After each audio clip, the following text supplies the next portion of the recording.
Texting. Texting. Texting. Texting. Texting. Texting. Texting. Texting. Texting. Texting. Texting. Mark, Will, and Tomek present Texting. Hello, all you textual deviants, and welcome to another episode of Texting. I'm Maduro es Inocente in Taiwan. This is Piddly Soul in St. Petersburg. And we're joined once again by our special guest, GJ Villa, somewhere in Trumplandia. Welcome back. Thank you. So this is season 4, episode 10, part 2. We're calling this The Write-Off. We started with 64 authors, and we're doing that, what is it called? The NCAA bracket type tournament competition. So in part 1, which was recorded in ancient history, October 2025, we did the first 8 matchups after a lengthy introduction of all 64 authors. I think, well, we each chose 21. GJ Villa picked the first 21, then I picked another 21, then Piddly Soul there picked another 21, and then, so that's only 63. 64 was Billy Shakes, William Shakespeare. So that's how we got our 64. We introduced them all last time, and then we did the first 8 matchups. Maybe we can quickly review those to see who passed through the first round. Do you have that for us, Piddly Soul? Can you share that? You can just call me Piddly. Okay, Piddly. I'm only hearing you on one side here. It's like you're only in mono, which is strange. That is strange indeed. I'm is old that school, what you're I guess. hearing too, GJ Villa? You hear No, I think I hear both of you in stereo.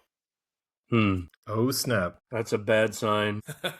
But you know, I heard that Riverside is like infested with Israeli intelligence, so they're probably sabotaging our podcast as we stream. I think we qualify as some pretty small fish in the sea that they're trawling. So Doesn't matter. You gotta anyhow. All right, so gotta to attack recap everyone. our previous matchups, in the first section, we had Albert Camus versus Mario Vargas Llosa, and after a heated debate, Albert Camus came through. In the second, we had William Blake versus Thomas Bernhard, and Bernhard. Hold up. I got one comment to make. You know, we said an important part of this is learning about other authors, even those that technically lose their matchups.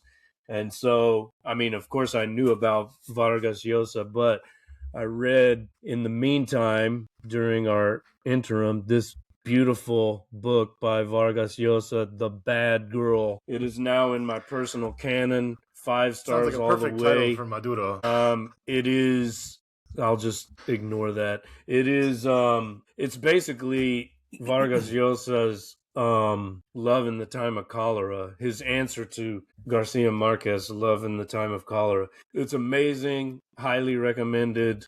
And now, maybe in retrospect, I would have changed my vote to. I tried to tell you, Vargas but Llosa. you did the right thing. You went and read the Bad Girl. That is a magisterial book, and Piddly, you're gonna have to read that soon. You'll love it. This is one I think you'll really love because it's got a ton of heart, and it's got a lot of humor, and it's a beautiful book.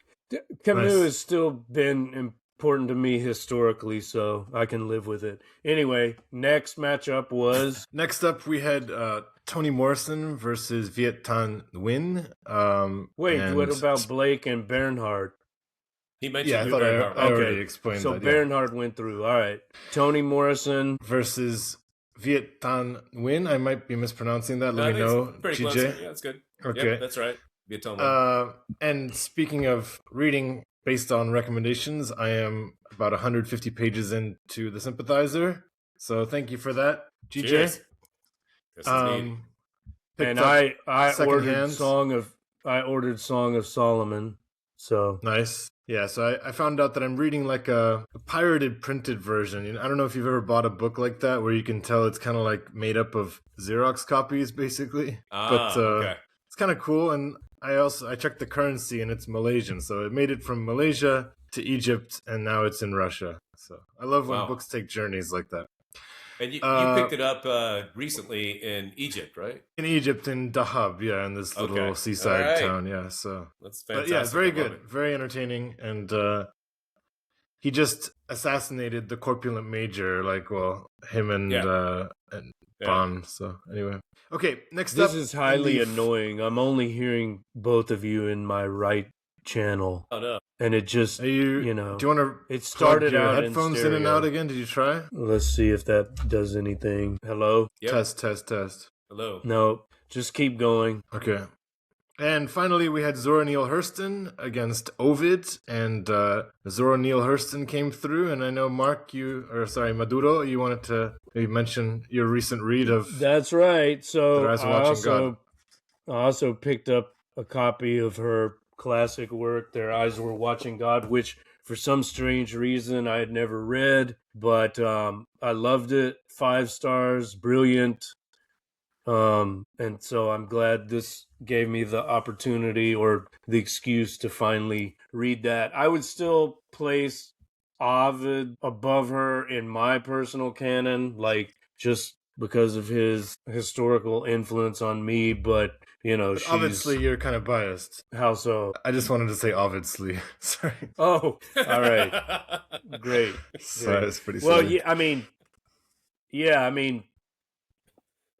Maybe I overemphasize the Greek and Roman classics, but you are a classicist, a trained classicist after all. So the metamorphoses has been, important to me, but this is a recent passion, I guess you could say. I would like to read, especially her, anthropological works. I think those would be quite interesting. Yeah, me too. I'd like to as well.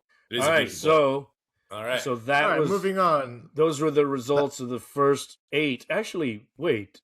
That's only 4 matchups. Did we do more? We did. Okay. Yeah, we've got another 4. Okay. So at the top of the next section, we've got Roberto Calasso against Andre Benjamin. Who? The Dark Horse. You do not know him. He's part of the canon over in the hip-hop world. Right. Okay, well. Yeah, so one of the who members won that? of Outkast. So against all odds, Roberto Calasso came through. I'm getting a lot of hate mail about that, but, I'll deal with it. Yeah. Next up, we've had the Czech Franz Kafka versus Oscar Wilde, and the dandy came through on that one, Oscar Wilde. And just to quickly interject, that to me is the one that haunts, quote unquote, me, right? It could have gone either way, and that was a crazy one. A crazy one, right? I was the lone. Talking about the Andre versus Roberto. I'm talking about the Kafka Wilde. Oh, sorry. I was the lone.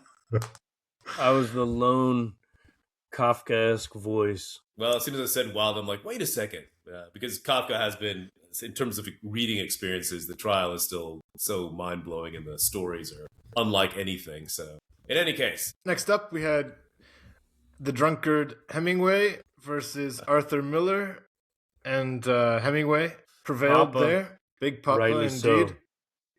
And finally, we looked at Virginia Woolf versus Marcel Proust, and the Frenchman was victorious in that matchup.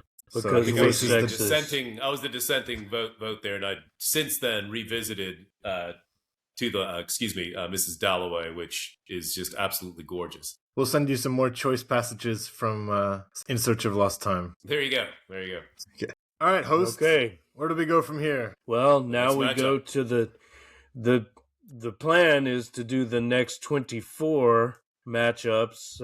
We'll see how far we get. So okay. We've got 8. Yeah, we've got our next 8 lined up. All right. First matchup is... Well, first of all, have either of you read any Elif Shafak? Nope. Okay. So glad that's been established. And how about, I know you've read some Murakami Maduro in your time in yeah, I've read imprisonment. probably half a dozen Okay, of his books. cool. So I'll do 1 minute in praise of Elif Shafak, and then maybe then we can all talk about Murakami a little bit. Sure. Positives about Elif Shafak. First of all, she graduated from the same creative writing program as I studied in. So U of A, we have a nice creative writing program down in Tucson. Highly recommend it to all our younger listeners who are considering a degree in creative writing. Her strengths as a writer, she works with detail and descriptions very beautifully. She portrays contemporary Turkish society and the various schisms within that between those who are more religious and it's more like secular Istanbulite coffee shop sector. Very good if you're ever planning a trip to Turkey. And one book that I've read several times is like a historical fiction novel about Rumi and his relationship with Shams of Tabriz, who was like a ecstatic poet as well. And I really enjoyed that one. So I would highly recommend that book to both of you. It's called The 40 Rules of Love, as I said. Kind of flips back and forth between modern times and the historical lives of these mammoth writers. And it's a good couple read. Neither of you may be into that. Maybe you are. But it's a great book to read with a partner and nice. or maybe with a book club. Tell me the name of the novel again that you recommend. That's 40 Rules, The 40 Rules of Love. Okay. That sounds great, actually. So is she at all connected to Orhan Pamuk, who is the Turkish Nobel laureate of recent years? So her place in the like literary media sphere, she writes for The Guardian on occasion. She's got like a TED Talk. She's really into like pluralism. She's bisexual, which is somewhat provocative in Turkish I know I've read society. some of her stuff for some of the pieces she'll do for The Guardian from time to time. Okay, yeah. And I know of her, but right. not read her work and clearly need to. This is definitely on the list. She's like upper echelon elite airport novel, if you know what I'm saying. Like yeah. You'll find her work in airports, but she's very good, very talented. Sounds page turning and kind of absolutely engaging. So, and plus, if it's about Rumi among other things, right? Wonderful. Yeah. I would love to read that book with you guys again and discuss. All right, let's jump into Murakami Haruki. Who wants to take the first swing? I think he was my nomination, but I still would love to pass the mic at this point. Murakami, for me, is one of those writers I'm really glad that I read and always enjoyed being in his worlds. They got a little redundant after a while. Would I revisit? I'm not sure. I don't feel compelled to at this point. But it sort of has I like the way he dips into American culture. He's obviously influenced by noir and by sort of detective stories and his sort of very kind of low-key Beatles listening narrators, right? Sort of lost in their ordinary lives, and then something they get launched into this extraordinary or strangely surreal world, right? So, Wild Sheep Chase is, I think, my favorite, one of his earlier books. That is a lot of fun. I was going to say that I first read that on your recommendation, GJ. You told me about that. However many decades back it was. In the early days of the Houston Joyce Society. So I read that and loved it. I think it was before I made my first trip to Japan, so it was maybe more exciting to me then than it would be now. But just a very fun but literary read, And I think I read the sequel, Dance, Dance, Dance. Yeah, same. Kafka on the Shore. I've read Norwegian Wood and Kafka on the Shore. I loved Kafka on the Shore. Yeah. I enjoyed it too. Say again? I enjoyed it also, Kafka on the Shore. Yeah. Wind Up Bird Chronicle is stunning at times, but bloated. I read his about you? like IQ 84, which is huge, and I thought that was tremendous. To be honest, I feel like his reputation is somewhat, I don't know, I feel like there's a snobbery around Murakami, which for me is like unmerited. I think he's a genius in terms of, I don't know, his ideas, they're so creative. His tone is so distinctive that you kind of always feel that you're in a Murakami world. He's so prolific, which is just, I mean, he's very disciplined as a writer. You know, I one book I read by him that I didn't particularly like was like Why I Run or something about his running habits. But he's right, a nonfiction. Yeah, I didn't particularly like it, but it was interesting in the sense of like how Spartan his lifestyle is, like these insane kind of like daily 3-hour runs, then then the nap, then the mammoth writing sessions. Quite encyclopedic in the way that he refers to jazz music and other aspects of, as you said, maybe like 60s Western rock. culture. I mean, he's like, yeah, like vinyl collector, which is also an aspect of like Japanese culture that you'd find, these whiskey jazz bars always find their way into his books. And it's he's obviously not a writer like Mishima. I mean, very different. So, but there's he's kind of the anti Mishima. Like I think, what were we talking about? Wild Sheep Chase was a kind of parody of the cult of Mishima, or maybe a particular Mishima book. I can't remember which one. A Murakami protagonist is the kind of laid back guy who meanders through life in easygoing fashion, which is definitely not what you think about in terms of masculinity when you consider Mishima and what he explored both in his life and in his fiction. That's a simplification, I know, because I know you've read way more Mishima than I have, Maduro. But anyway, should we vote? Sure. So Murakami, I'm gonna go Murakami. Right? Yeah, but I have noted that. That's one of the things I look forward to in terms of these conversations. Getting some good recommendations. Yeah, Murakami. And Maduro, you also, I assume, gonna go with Haruki. Yeah, I have to. So Murakami would be a first name in this context, right? Murakami is his family name. But I hear Japanese people say like they'll say Murakami Haruki. Maybe that's just because they're saying the surname first. The surname is always first. Oh, okay, got you. All right. Mishima Yukio is what it should be, technically. Okay. All right. I will let you two take the lead on the next matchup. That's again Welbeck versus Dante. Ooh. Huh. Are we starting with Welbeck? Yeah, you take that. I threw him in the mix because I love the French misanthrope.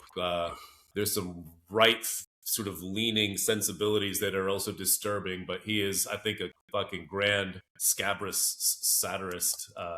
He's kind of like Jonathan Swift in a lot of ways in terms of what he does in his novel and his relentless evisceration of the West and the bankrupt promises of secular humanism and consumerist culture. And every book of his that I've read, and I've read several, have found compelling, some more than others. But I'll definitely go back to the Elementary Particles of, The Map in the Territory I've read twice, right? And so I'm at a point in my life where rereading is important to reading. Like, he's one I'll read more of and go back to and reread. Have you read Platform? Yes. Okay, that's one that's on my list. I think I've only read... Have you read Submission? I think that's the only thing of his grand, I've read. So... and I've read Platform. That's the only book by him I've read. Yeah. Check out the Elementary Particles, the one that launched him sort of into international, here's the new, the French always need a bad boy. And that launched him into this tradition of French writers who really push limits and so on. Check that out and let me know what you think. See the modern Céline? Yeah, that kind of, it's cliche. Can we call him that? Céline, or think 19th century Baudelaire, Rimbaud, all these transgressive French writers, right? So, but my buddy Carlos is like a massive fan, and I tend to respect his taste. Yeah. Yeah. I mean, is there tremendous misogyny? Yes, of course. This is Welbeck, right? But it's more complicated. He's not. Is he endorsing? He's diagnosing. He certainly gets into realms of the European sort of secular, depleted, masculine protagonist and all his pathologies, right? So, to me, that's too easily dismissive. Like, this sort of like, well, he's a misogynist, and why should we read that? That's like kind of part of the whole package, and the package is much more expansive than that, in my opinion. There's my take for Welbeck. Okay, well, I guess I'm the Dante advocate.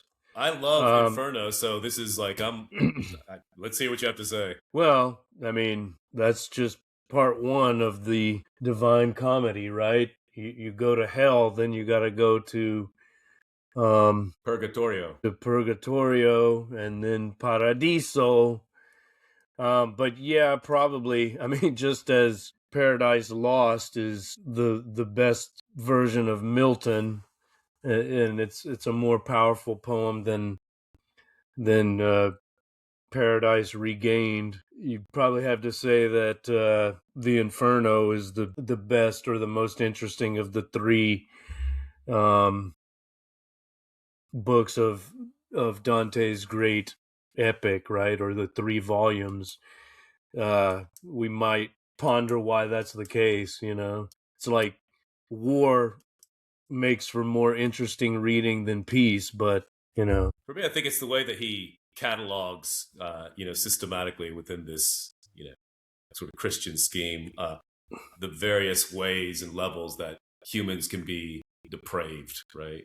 So the circles of hell, all the delineations and all the here, and then it's so interesting some of the things he does when he showcases sympathy for sinners who he nonetheless by his orthodoxy has to condemn, right? Like in the realm of the Sodomites, one of his beloved Bruno, I think something or other, right? A beloved teacher he loved, but he was a sodomite, so he has to be there. But the depiction in that is one of tremendous sympathy when Dante interacts with his ghost. So it's beautiful. It's an amazing book. Well, I'll have to say that translations are very important. The first time I read it, it was like one of these great books of the Western world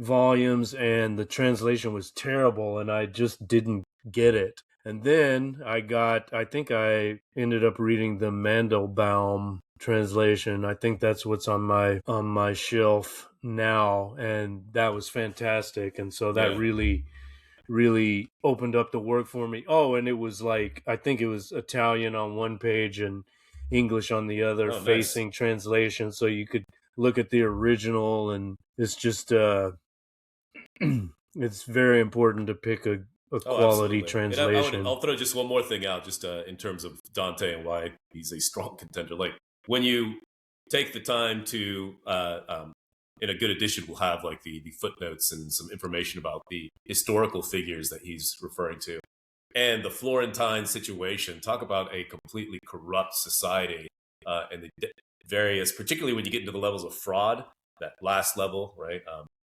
Which is worse than crimes of passion, right? Because it's men's perversion of reason and so on, to deceive and manipulate his fellow man, right? When you get to those levels, you get a real education in terms of what that society looked like, right? And then when you learn more about Dante and the fact that he was exiled for political reasons from Florence, writing this, wandering from, one court to the other, because he did have, he was sort of a lodger in these places. It makes for a more profound sort of experience. Is it the same time as like the Medici family? Yes, yeah. Well, I was gonna say those Italian city-states, those are the models for what the tech bros want to build for us, right? They want to be the Doges of these 15-minute cities that they all want to lock us into. So maybe that's important background reading for the present day. I vote Dante. I'm going to go Welbeck. And I'm going to go Dante. Catholic boy. Despite my most ignorant view, but I'm more keen to read some Dante. And all my trips to Italy, I feel a bit shamed not to have read their bards. So. Yeah. Get a good translation, as Maduro said, of absolutely. The Inferno. It is really fantastic. Yeah, for sure. Okay, gents, next up we've got George Orwell against Arthur Schopenhauer. Oh, this is crazy. Well, I have not read Schopenhauer beyond references to him and small blurbs, so I have not really read him. I'll put that on the table. Yeah, I think I used him in my master's thesis. But it's vague. Did he write about music to some extent? I think he did, right? Music and dance. I think there's an essay on music in volume 2 of The World as Will and Representation. I've only read volume 1, which is a massive tome, but that's like the complete explication of his philosophy. I guess we'll talk about Schopenhauer first. It was either Schopenhauer or Nietzsche. Nietzsche is maybe a more obvious choice, more popular choice, but there would be no Nietzsche without Schopenhauer. Of course, there would be no Schopenhauer without Kant and Plato and so on. But I just think he was reacting against Kant. Well, to some extent, yes, but I mean, I know you're getting that from John Gray, but if you read The World as Will and Representation, he may have his criticisms of Kant, but you know, he basically the distinction between, you know, the thing in itself and the what's it called, the numinous, basically the idea of the thing, right? Like we can never know the thing, the Ding an sich, right? The thing in itself. That comes from Kant, right? And so that's important to Schopenhauer's philosophy. But then his basic argument that therefore sort of human will is that the thing, our impulses, our instincts.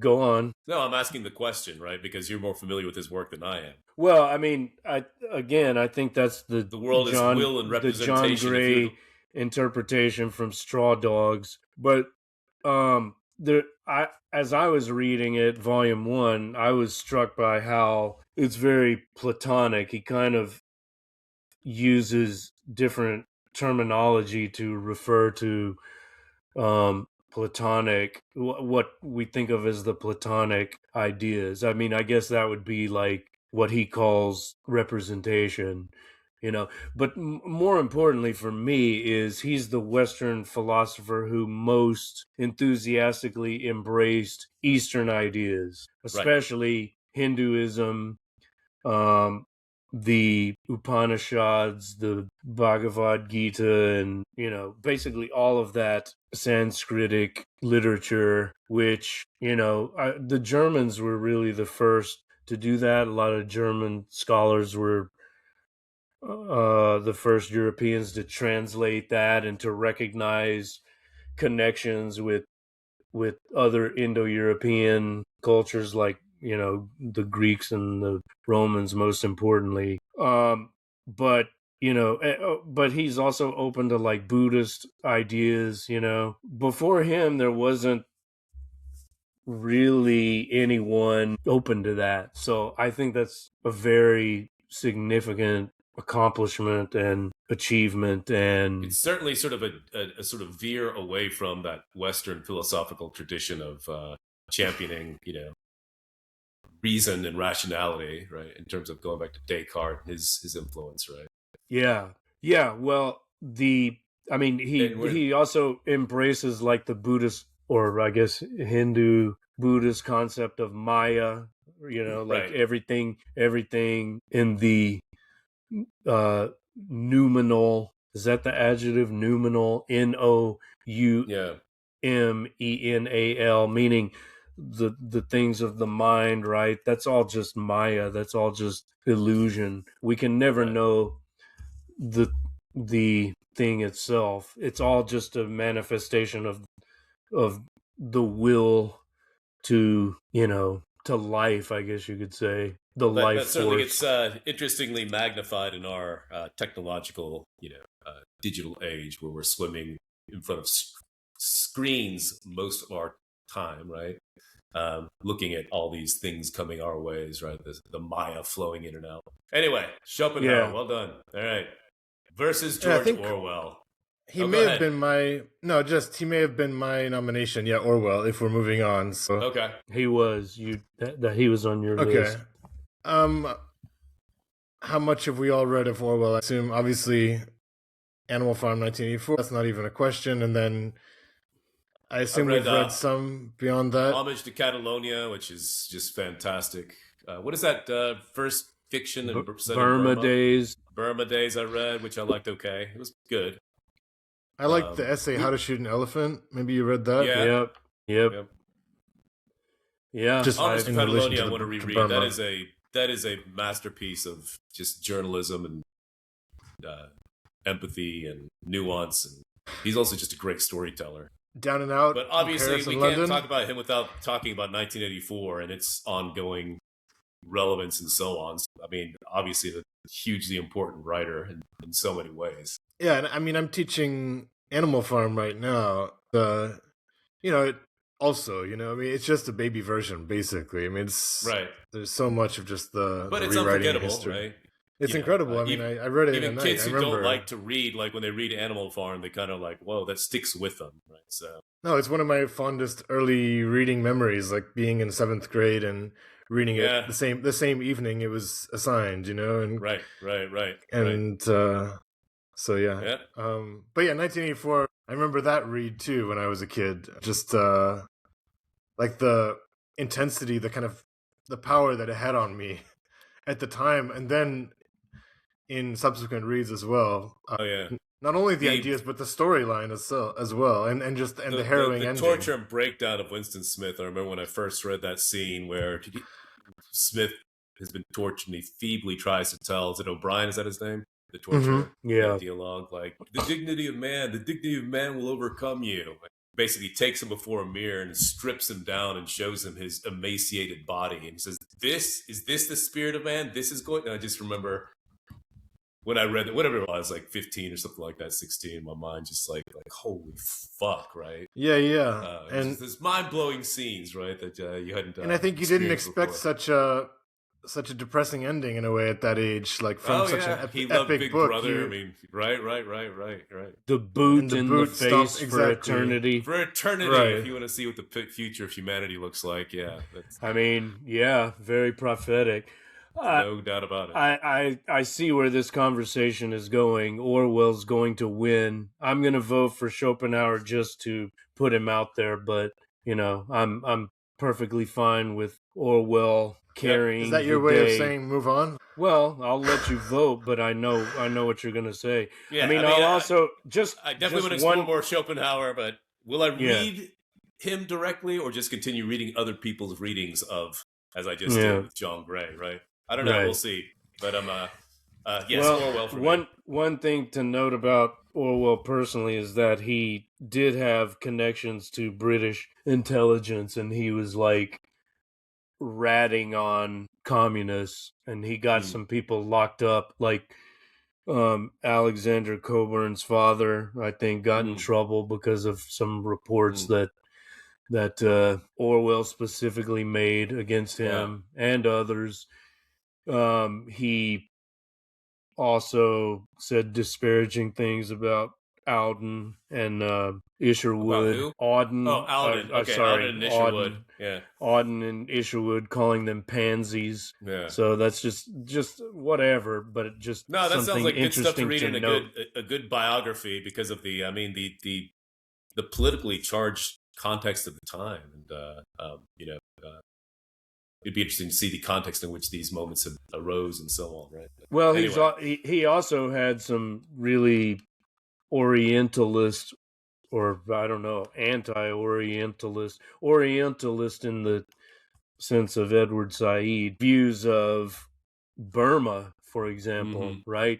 And if you read, I remember I was reading aloud some passages from 1984, and I don't remember what it is, but I don't know if he's specifically Burmese, but it's like some Asian servant, and he's described as like a disgusting yellow. I mean, I remember I was reading that aloud I didn't plan. We're just like reading. Burmese class? No, my Taiwanese class, but it's like, okay, page 54.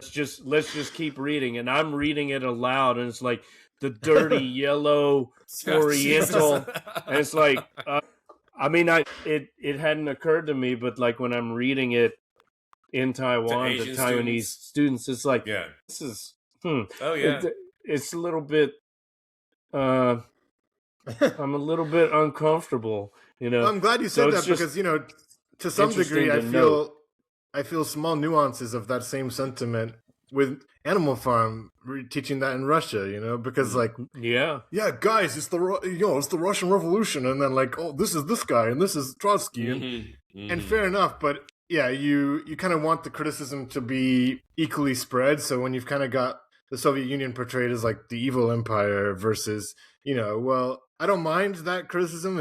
Much of it is probably deserved, but then when it seems to be somewhat focused on one system and kind of what is that leaving out, right? Well, but I mean, I think it was either the intro to Animal Farm or 1984. Eric Fromm, Yeah. That psychologist, he wrote the intro, and he was saying, yeah, now everyone in the West says, oh, it's about Soviet barbarism. His point was he means us too, you know. So that, well, but and going, yeah, this is a nuanced conversation, right? Like we can still say 1984 is great, Animal Farm is great, but we can also say 100% that he did work for British intelligence. He may have had what we would now call colonialist racist views. I mean, how could you not, right? How could you not? I mean, yes, he did. He went over, shooting an elephant. Going back to that, obviously that's highly critical of English colonialism. There's that, right? But there's still these attitudes, right? And then you have to think: is this attitude Orwell himself, or is this a character, right? Is he critiquing it? Is he just coming out as a cultural bias? But that to me makes it all the more interesting, right? I mean, we're all in this web called history, right? This Maya called history and so on, and we are limited in our perspectives, right? So even the idea that George Orwell should be unimpeachable as a saint, right? Of course, ridiculous because nobody is, but he is oftentimes, sanctified, and rightly so for a lot of the things he did, right? Well, what about Maduro? He's a saint, right? All right, so Orwell. And just the last thing is, do you think he's the most referenced author today? I mean, and he's one of those writers that are like grabbed by both the left and the right. That he can be appropriated from the left or the right. Exactly, right? Exactly. Rightly or wrongly, and you can look at each case and give more validity to one or the other, depending on the context. But that makes it all the more interesting, right? He can't be pinned down to one side of the so-called spectrum. I think and it's it also says that worth what noting. Orwell's saying. Go ahead, Mark. Well, I think it's also worth noting that he made the list, whereas Aldous Huxley didn't, and I think that is a testament to the fact that 1984 is a superior work of literature. It's superior to Brave New World, in my opinion. I would argue otherwise, but because I think Huxley has enormous influence in terms of his looking at the future dystopia not as a boot in the face, but as endless distraction and mindlessness and consumption and so on. But anyway, that's a different issue altogether. One other Orwell maybe not. note. Well, go ahead. Well, no, I'm just saying Huxley, like Brave New Worlds, if we're talking about the concept, I wouldn't disagree with you, or like the prophetic aspect. But in terms of like the actual power of the prose to grab you, I don't know. I just read I agree with that. The other, that's. Go ahead. I'm sorry. No, just I read the Utopia sort of sequel recently. I can't remember the name, but Island. Yeah, Island. I was pretty disappointed by that, to be honest. Like I thought it was okay. Pretty cringy. But are you saying you prefer Brave New World to 1984? Me? In terms of a reading experience, no. Right. Okay. Like I think that story is wrought in a way that's more compelling to read in terms of the ideas in Brave New World, right, and their relevance to ourselves today. Okay. As powerful. Yeah. Sure. Okay, I see. But as a work of literature, I prefer go Orwell. 1984. But the last thing I'll say is, 1984 is a ripoff of a Russian novel called We. Oh, right. I still haven't read it. If you haven't read that, I would recommend it. Yep. Our friend Maria C. in Houston That's one of her favorite novels. She thinks people who rave about 1984 and Brave New World are insane. That's the greatest, That's the greatest dystopian novel of all time. So, another one for the list. Yeah. Yeah. I've heard over the years from a lot of people who love that book. So yeah, there's a great song called Dystopian Theme Song that draws on Orwell and Huxley too. So we'll put that in the show notes. All right, our final matchup today, sorry, for this section, is between Samuel Coleridge and William Shakespeare. Let's offer. I did. I said. Let's start with you. I mean, Coleridge is yours. Yeah. Well, exactly. Let's all say something in praise of Coleridge at least before he, takes his L. Rime of the Ancient Mariner. Rime of the Ancient Mariner. Fantastic. Kubla Khan. So, these writers working Laudanum. Exactly, with opiates and the romantic tradition I just feel like is compelling. Yeah. And it's a movement worth reading and he's obviously prominent among those. And in some way kind of maybe more playful and more maybe visceral than Wordsworth, you could say. He's got maybe more of a youthful spirit. I mean, he died younger as well, I'm pretty sure, right? But yeah, not as young as John Keats, but yeah, I think you're right. That's true, right? What do you like about Coleridge? Drugs. Before I write in, yeah, drugs. I mean, I would for the official drugs. I would who's the opium eater? De Quincey. De Quincey. Yeah. De Quincey would be my top if you're looking for the romantic drug connection. Yeah, but I mean, maybe that's just because Coleridge. Honestly, I haven't read that much since probably my undergrad days when I did studied the British Romantics. Obviously an important English poet, right? Does he come up? You teach literature, so is he in any of your textbooks or anything? Not in any of mine. And when I think about the Romantic poets, I haven't read enough Coleridge, but I've read more and enjoyed more Keats and Blake, Shelley, even Byron, who's Don Juan or Don Juan. That was a hell of a lot of fun. I remember 30 plus years ago, beyond that. So in that sense, maybe my least favorite of the Romantics, but just I haven't really given him enough time. So that's all I can say about him. I just got my stereo back. Oh, great. I think how about this you, wasn't Maduro? properly Have you looked plugged in.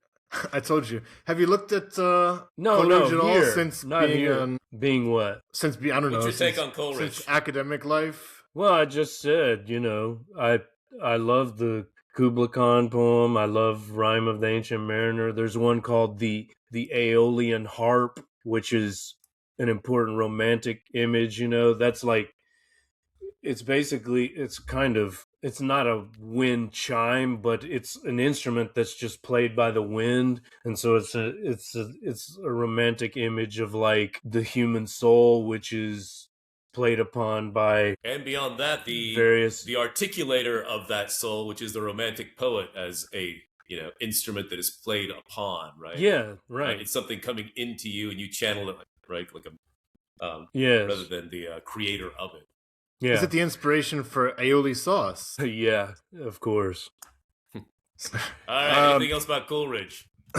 Yeah, he's no Byron or Shelley or Blake, but I prefer him to Wordsworth. Yeah, I actually like Wordsworth, but we'll move on. I like Wordsworth. I like the measured, the sort of beauty. I do too, but he liked his sister, so. Oh well, there we go. Byron tended to like some family members himself.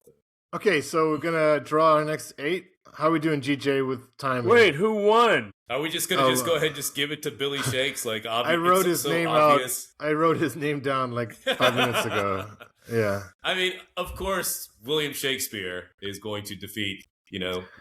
He will face stronger challenges. He'll face Orwell next, so we can maybe talk about him more there. Yeah. Okay. Yeah. But in terms of Shakespeare.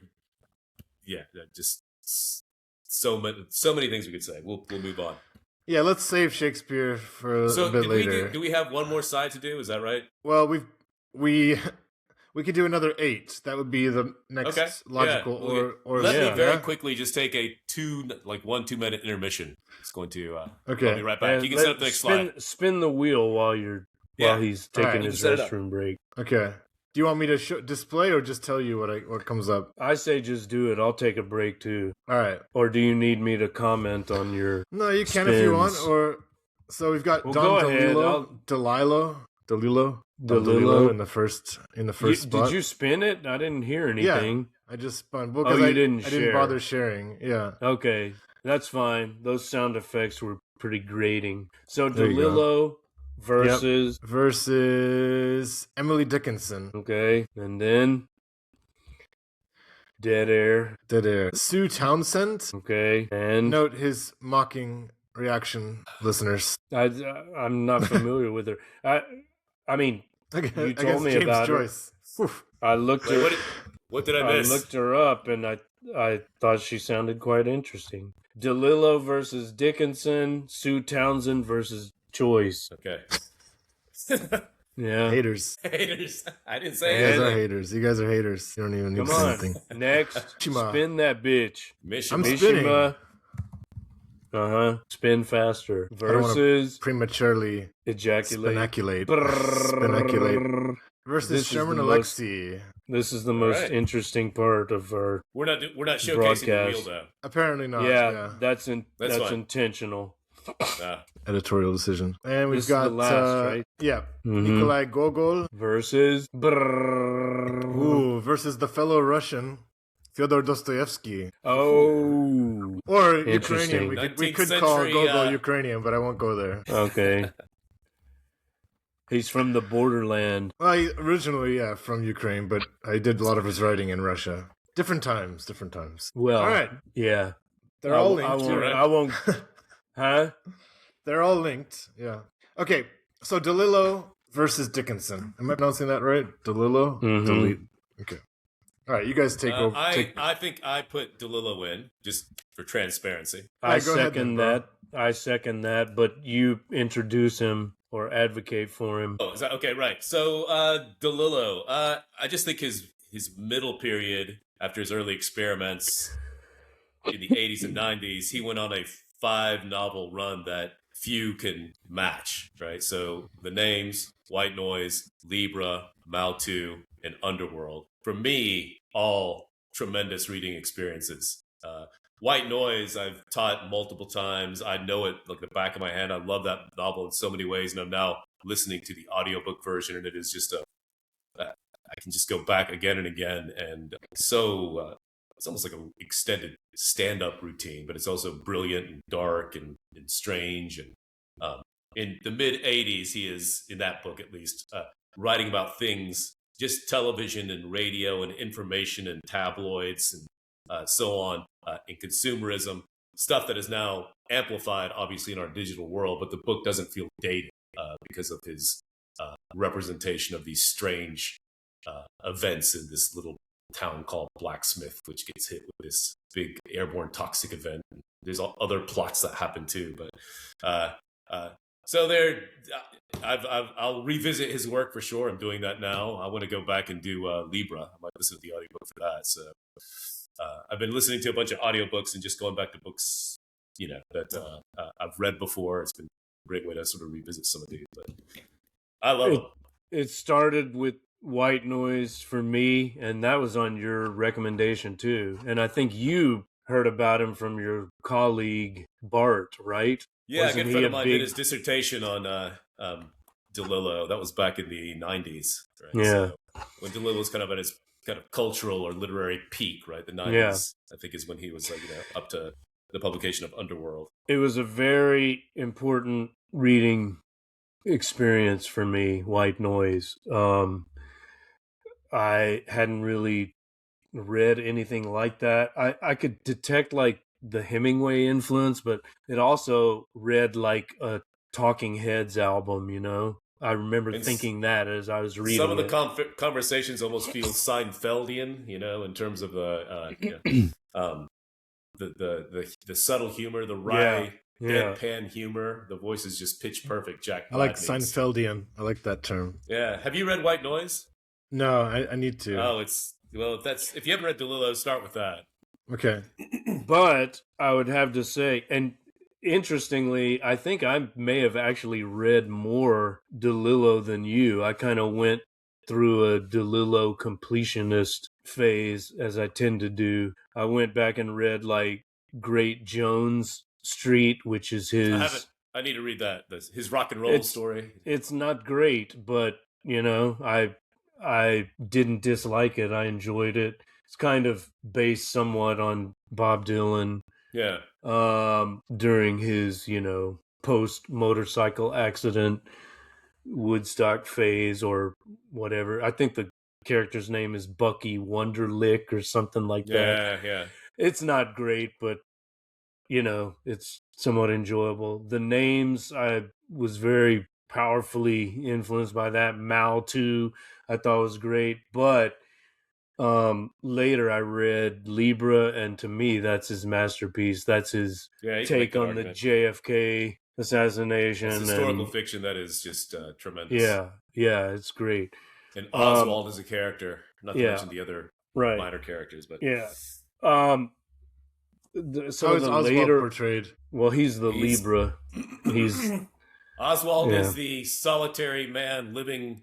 The opening scene, he's in the subways of New York, and he's shooting through. He's underground, kind of the underground man. But ultimately, he's also kind of a puppet. And DeLillo has some scenes which show the way in which he's used. One scene in which he's sexually abused in the process of being used by a character who's David Ferry. David Ferry. That's right. That was amazing. I need to reread. It's an incredible book. Yeah, the star in DeLillo is the fucking language. I mean, in my opinion, right? His command of the English language, the things that his syntax, his repetitions, his sculpted prose. I love him. Some of the later works are more slight and you could say not as magisterial. The Body Artist. I read Falling Man. I thought, I think I did too. The Body Artist was so awful that I almost stopped reading him altogether. I remember saying... I remember you had an aversion to that think book. I told you, you said, what was that like? I said, it's like DeLillo took a shit on his keyboard. That's what The Body Artist was. And I think it was a rip-off of a Paul Auster book, but I can't prove that at this point. But Cosmopolis I enjoyed. That's kind of his short, condensed, fun take on Ulysses. So yeah, I didn't read that, but I saw the Cronenberg film, Cronenberg, one of my favorites, which is also good. He's very much associated with postmodernism, right? Yeah, he's sort of lumped into with the postmodernist, but he's not the stereotypical postmodernist. He People probably get that doesn't specifically from White Noise, I think, in a lot of ways. But he's that's a little bit of a simplification. I doubt he would accept or embrace that label. Yeah.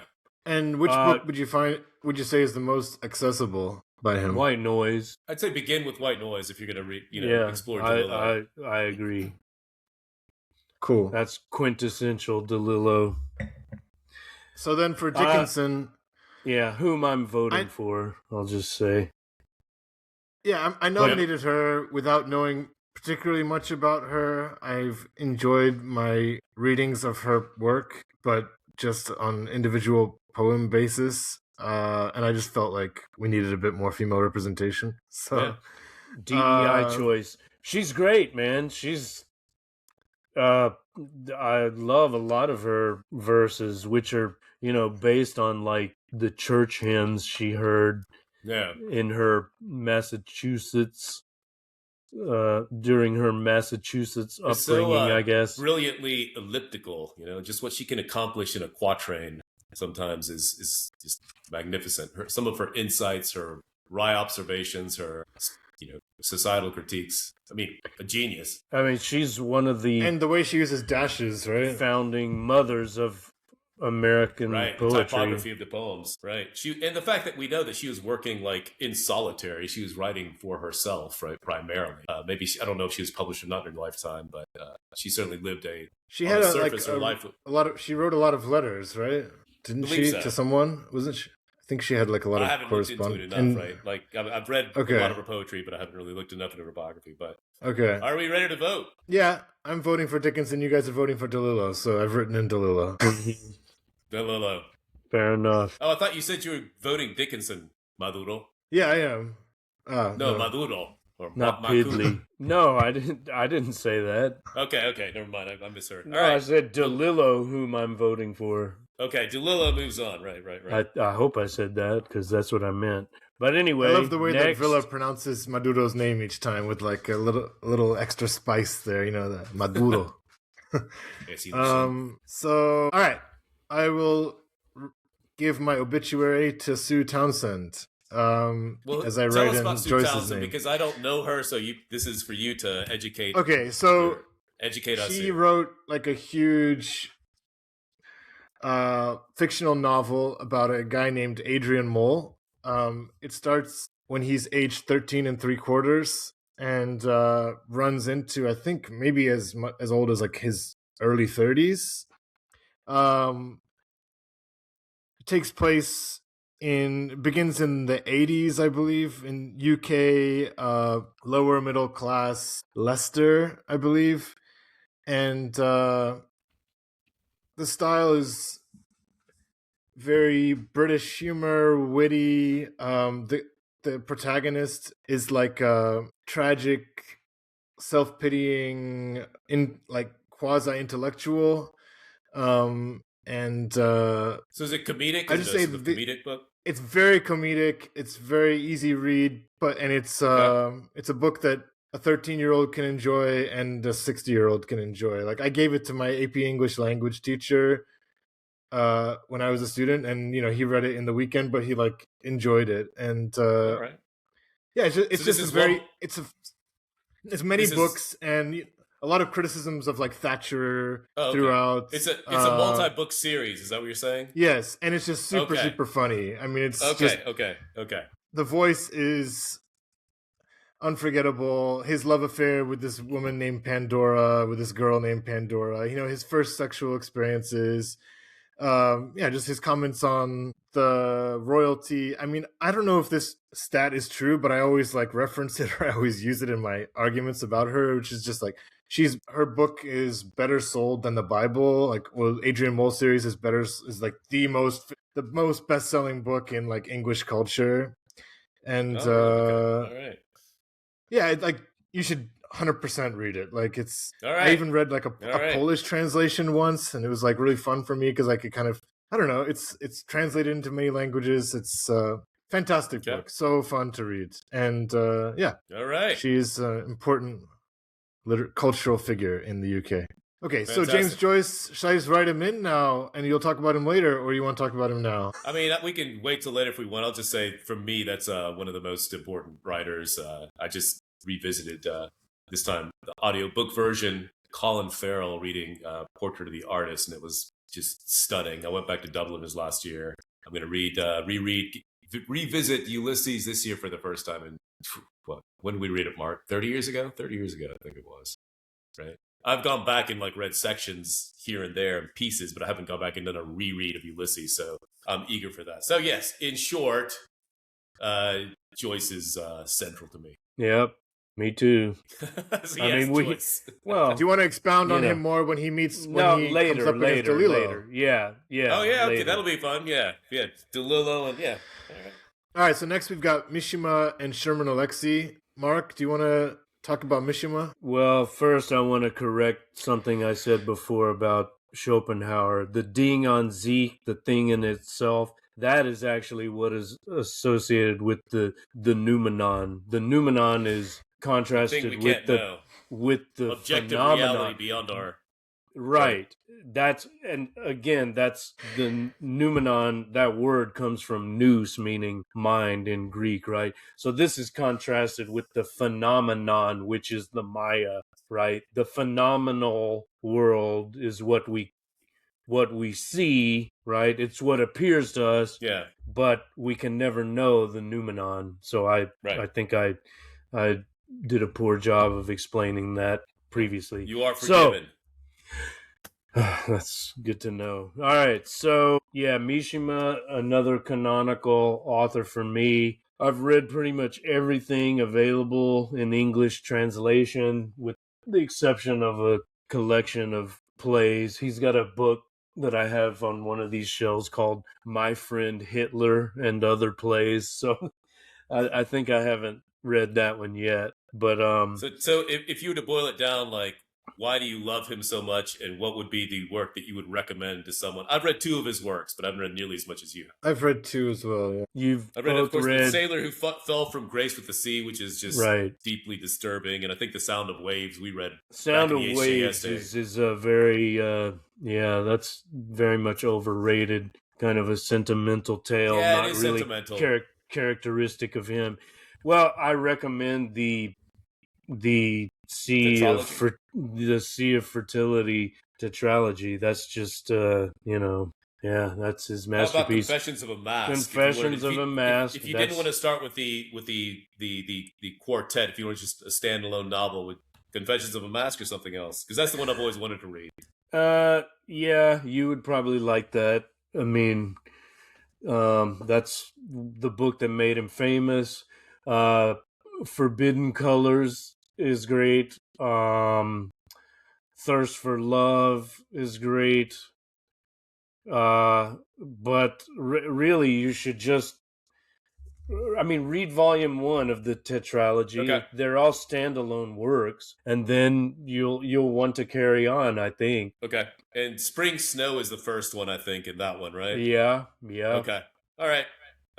Fantastic. That'll be on the list. But he's his stories are great too. They're story collections that are definitely worth reading. And his nonfiction, Sun and Steel, that's pretty interesting description of his aesthetic philosophy. He veered right at the end of his life, didn't he? And got that's also interesting. His ritualistic suicide and his veering to the right.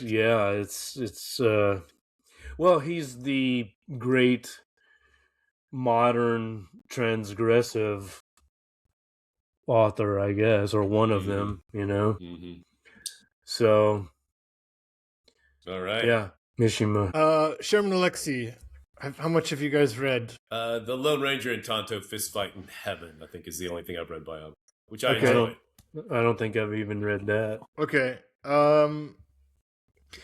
Yeah, he had the potential to be like bigger than he is.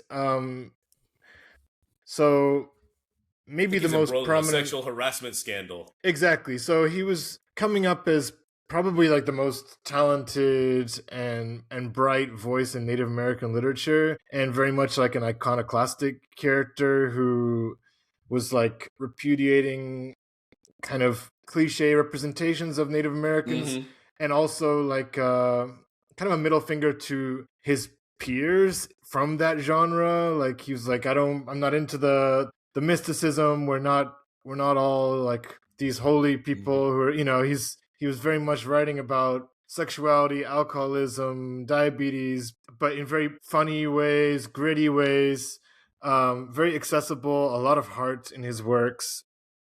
And so the book that you mentioned, Lone Ranger and Tonto, very successful collection of short stories. And then he really blew up with his semi-autobiographical young adult novel, Absolutely True Diary of a Part-Time Indian. Yeah, I know that one. Yeah. I've taught that several times. It's amazing. And I regret that I've also had like challenges teaching it because it's like refers to masturbation. Yeah. But again, in a way that's like very healthy and important. Like people should be reading that as young people. Like they should be getting that exposure, like to kind of get the fear and like taboo away. But of course, most culture is not really ready for it. Culture freaks out about that, though. Of course. Although in Europe, even in Europe, I was teaching kids from Germany who they all read it. So again, in certain cultures, maybe it wouldn't have that same tension about some of the taboo topics. Yeah, and then he did get embroiled, as you said, in a sexual harassment scandal, which has definitely derailed his prominence. He still has a Substack, and he still writes like frequently. His biography is very inspiring. I mean, growing up on the reservation and just like consuming books like they were cereal, and he also had a brain condition. Like he had a lot of cerebral fluid, so he had to have brain surgery at 6 months old. Parents were alcoholics. But I guess the main thing I would say is just like, yeah, the work itself is just accessible, gritty, funny. When I wrote about him in my master's, I talked about how stuff like Pepsi Cola, which, a major critic might say, oh yeah, this is like a sugar-based drink that is, a cause of demise for the people on the res. Whereas like he wouldn't focus on that as much, and like he would focus on like how delicious a Pepsi is, and like maybe it's almost like ceremonial without like the excess of ceremony, but like the beauty of like having a Pepsi with your homies. So like yeah, he would at least do the both and rather than the condemnations. Yeah, he's a big reader. I'm sure you guys would love to read more of his work. And how has he responded to the controversies? I think basically with apologies. So he didn't deny. But yeah, it's, he got like the best young adult book award for. I mean, and what's the main award for that? The Newbery. He won the National Book Award. Yeah, I don't know, for young people's literature, and then it was like rescinded. And he won the Penn Faulkner Award for fiction for War Dances. But yeah, it's a shame, in a sense. I mean, without like justifying his behavior, but I think from what were there other Native American writers, female writers, who turned to him for like, I mean, of course you would like some guidance, or maybe, and he sort of took advantage of his position. Yeah, I mean, I think he did sound. It sounded pretty cringy. Yeah, it sounded pretty. I don't know what it is. I haven't read enough about it, but it sounds fairly predatorial. Yeah. But as a writer, fantastic and highly recommended. Yep. All right. Okay. Well, and really just the best book to teach young people. The absolute best book to teach young people. Which so one? Accessible. Lone Ranger. Absolute True Diary of a Part-Time Indian. Yeah. Which draws from comic books too, right? It's got images in it. That's a major part of it as well. Yeah, it's got these really funny images, and it's just a book that kids cannot be bored by. That kid who's really obstinate and is like anti-reading. Yeah. It's one of those books that, because of the amount of like curse words that it uses and the underdog story, kids just love it. So it's a beautiful book to teach. So is that the one? If we're gonna read one, we should start with that. The Absolutely True Diary. Maybe. In terms of accessibility, I mean, it's a weekend read, but I would say his other work will obviously be more mature and more, it's a young adult quote-unquote, book, literate. But I did enjoy Lone Ranger and Tonto Fist Fight in Heavens. If I remember, they're a series of sort of interlocked sort of stories. Yeah. Those are pretty good. War Dances sounds pretty good to me, but... And he writes poetry, Reservation Blues, another book by him, Flight, Indian Killer. Okay, thank you. All right. All right. All right. Well, so we have Sherman Alexie versus, who was it again? Mishima. Who's this? Mishima. What are your two votes? I know, Mark, you're Mishima. I'm going Alexie, but I don't think he's necessarily a superior writer, just more sentimental value for me. I'm going to have to just go with the one I'm going to want to read next, which would be Mishima, right? So I will go with that. Sure. And if you're looking for a Mishima book to start with, another good one is The Temple of the Golden Pavilion. It's pretty short. Okay. And pretty. Which one do you think I read? It's like about these boys, and there's a lot of like tension and fighting. That's the sailor who fell from grace. Oh, yeah. Okay. I read that in Korea. Yeah. That's a deep. It made a strong impression. Yeah. It was impressive. All right. So Battle of the Russians. Gogol versus Dostoevsky. For me, it's going to be Dostoevsky because of his scope, not necessarily because he's, again, a more brilliant mind or a more brilliant writer. I mean, I think Gogol was very apt and brilliant at the short story genre. I mean, I think Dead Souls is remarkable work that really captures aspects of Russian society that are very much present today in terms of this kind of sense of corruption and scheming. Mhm. And I say that with love, but like I taught a Russian businessman in Moscow who you would never associate necessarily with like literature or reading, but he said he's one of these guys who got rich in the 90s, but for him, he said he read Dead Souls, and like that's been his kind of like his manual for how to do business and stuff. Right. But I think we just can't. I think even Gogol would be happy to concede that Dostoevsky's magnitude. I mean, I think, and he lived a much longer life, right? Gogol died young. Dead Souls, unfortunately, was meant to have a sequel, and it was like burned by Gogol, which is a shame because that had a great promise. But okay, I'll stop.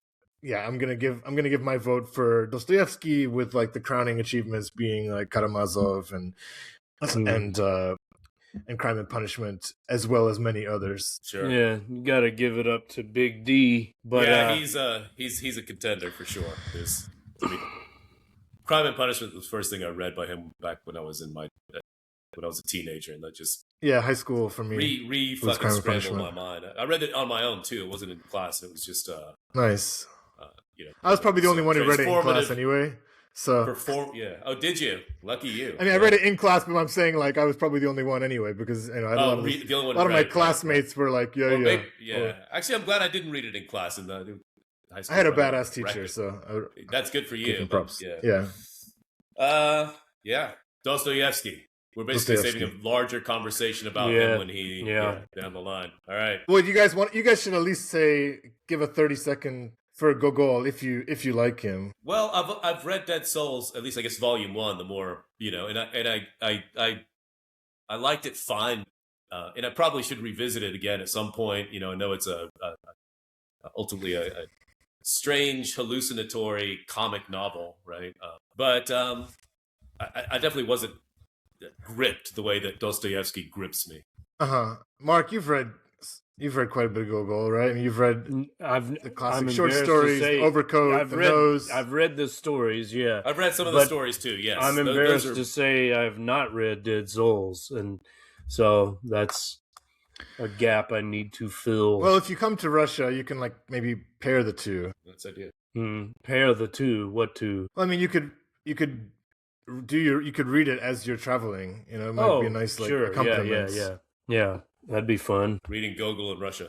And his statues are everywhere around the town, and city, like street names and so on.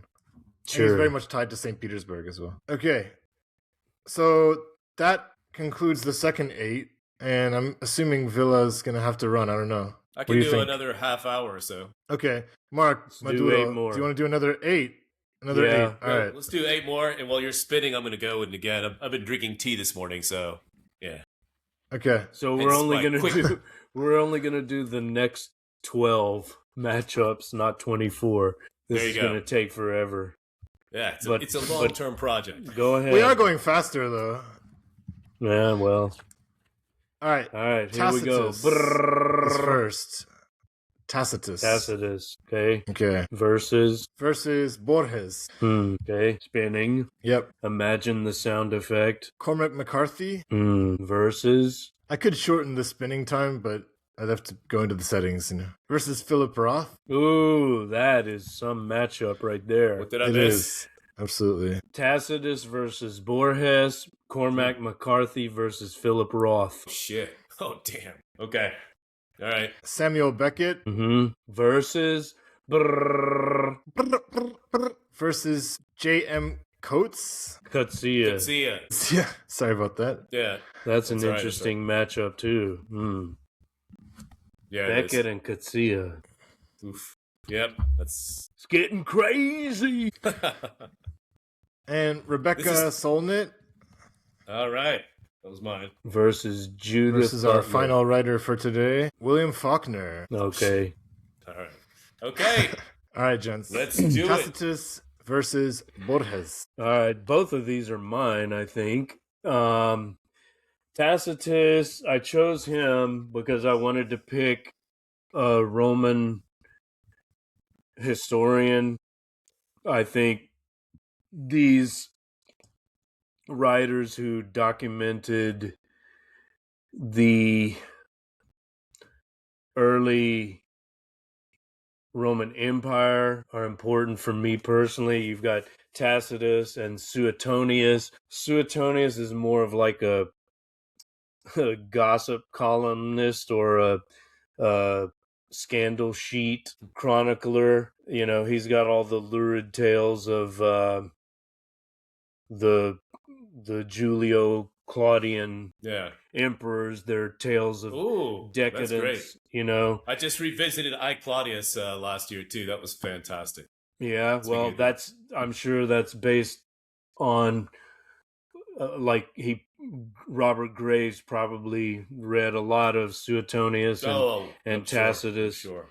Right, Tacitus is more like, respectable. He's like, he sees himself as continuing the history of Rome after what Livy wrote. Livy's writing about Ab Urbe Condita, from the founding of the city in 753 BC. I can't believe I still remember that date, but that's the founding of the city. So you got the Republic, and then Tacitus picks up the narrative thread as Republic becomes empire, right? Says bye-bye, with Julius Caesar himself, kind of, as one historian described it, the hinge connecting the two, right? So Republic transitions to empire with Julius Caesar. Augustus is the first, the first. He was the first citizen, though. Don't forget, he never called himself. Anyway. Yeah, primus inter pares, first among equals. So I think this is very important, or it's like very, very relevant to the current times. Pax Americana is basically the modern version of Pax Romana. We are living in extra constitutional times. The U.S. Congress is as worthless and ineffectual as the Roman Senate, right? You've got an imperial presidency. And just personally, I'm planning to write a series of biographical portraits of U.S. presidents based on what Suetonius and Tacitus wrote. Sounds great. Are you looking at those as like mini profiles or extended profiles? No, very short. Okay. It's almost like Nazi literature in the Americas, those little small portraits. Where you're just distilling it down. Yeah. We'll get to Bolaño later. There's another great book on my shelf called Prejudential. Margaret Kimberly wrote little 2 or 3 page essays on all of the presidents up through Obama. She published before the Trumpian era, kind of like literary sketches. Yeah, but it's prejudential. Get it right? Not presidential, but like she writes for Black Agenda Report, so it's like it's like every American president as racist, like the racist legacy of all the American presidents. So that was a fun read, and I'll probably include some of that material, but it's more like the anti-imperialist view, and Gore Vidal's heptology will also be an important influence. But Tacitus and Suetonius are there. I read them long ago, and maybe Suetonius is even more enjoyable. But that sounds like that would be more fun for me, frankly. But Tacitus, the foibles and the follies and the depravities of the contemporary scene. That sounds but Tacitus has he's a great historian. He'd be the Thucydides if Livy is the Herodotus of Rome, then he would be the Thucydides, because he's kind of next in line. Mark, what was the name of that book that you referenced just now with the portrayals of the presidents from like a... Prejudential. Prejudential. Judentil. Got you. Okay. Margaret, you know Margaret Kimberly, right?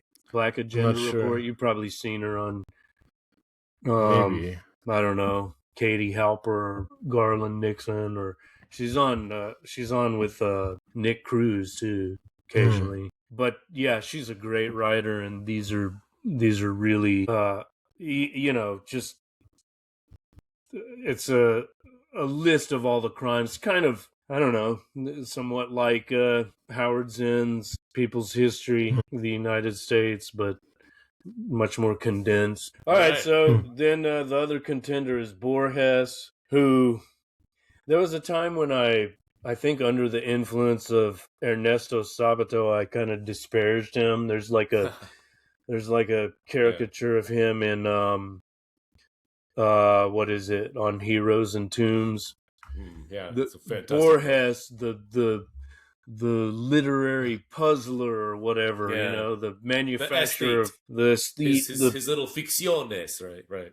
Yeah, the librarian, as he's sometimes called. Mm-hmm. But over the years, I've come to treasure he's a miniaturist, and I think I am in a way too. I like short pieces rather than. Well, I'll jump in and just say big that epics.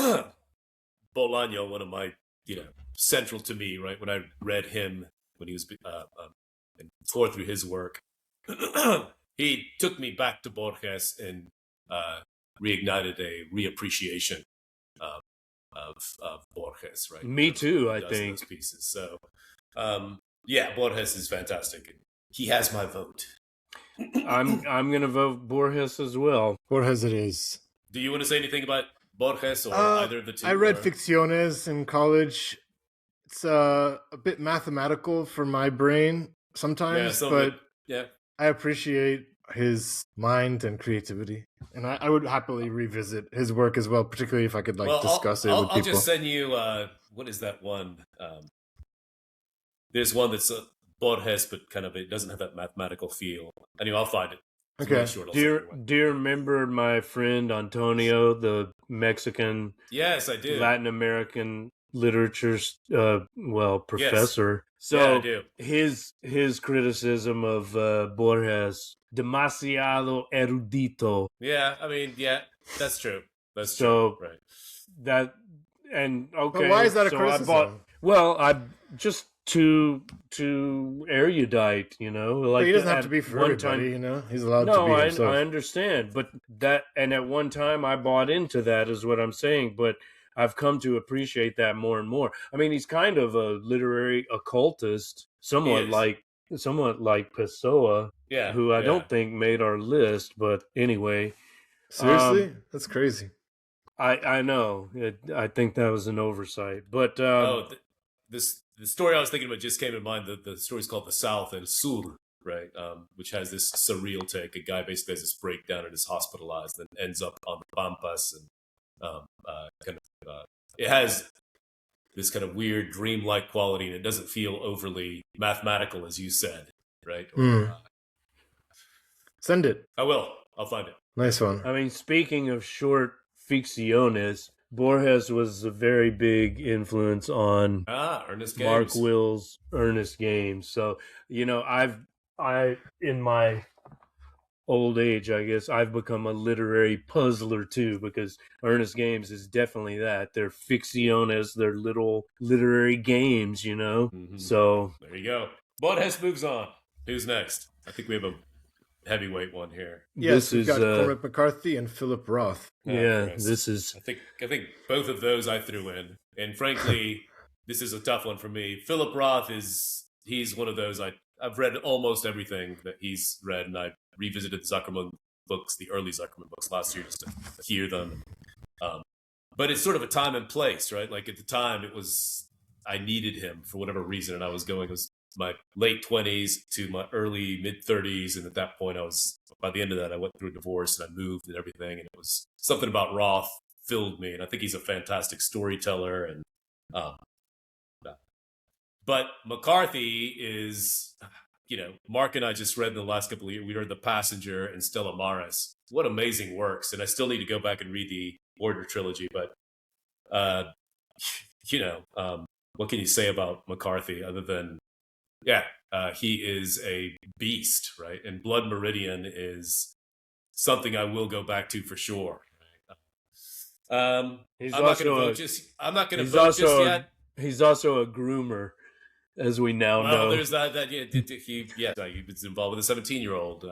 We learned later. But anyway, I'm not sure at this point. I'd love to hear both of your takes on either or both of those. Then I'm going to refrain from voting until we throw the votes. This is a close one. Very, very difficult for me as well. You, Mr. GJ, as with several authors on our list here, you introduced me to Roth. I remember we were talking on the phone. You said, "Listen to this." It's a section called proselytizing phase. It's a section called "Whacking Off." And so you read Portnoy's Complaint. You read. I love that book. By the way, that's the only book I've read by him. And I said, okay, all right. I said, what is that? Woody Allen? You're it's this guy called Philip Roth, and so I think that's where it started. Friends along. This is 30 years ago in our 20s, I think. Yeah. Right? Yeah. Maybe you may have been living in Mexico at that time, or maybe you were already back in Houston. I started reading him in Houston when I was teaching at Kincaid before I moved to Chicago. Okay, so it was 95 to 99. Yeah, we were both in Houston at that time, and you read that passage to me over the phone. I was like, "What is that? I've got to get that." I don't remember doing that. I'm glad you're bringing this back. That's interesting, right? Yeah. When I think of Roth, it's other books come to mind as his masterpieces. Yes. That's a brilliant comic masterpiece, but for me, Sabbath Theater. For me, it's Sabbath Theater is The Human Stain, the Human Stain. For me, The Ghost Rider. There's just so many that mean so much to me. The Dying Animal. That's a great shorter work. Operation Shylock. Less so, but yes, important. Audacious, though, you'll say. Yeah. Anyway, all right, but McCarthy. But, yeah. Then, do you remember how we started with McCarthy? Didn't we start with one of his early books? Well, I remember exactly how it started. The Houston Joyce Society, one year, we said, okay, this year we're going to read contemporary literary masters. That was our grand project, and so. We read Saramago's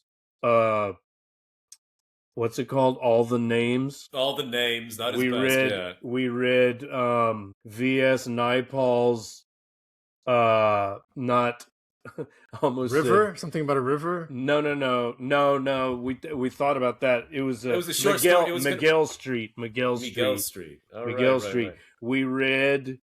The Immigrants by Sebald, and this was 30 years ago. And we read McCarthy's Blood Meridian. Was it Blood Meridian? Okay, yes, it was Blood Meridian. Yes, of course it was.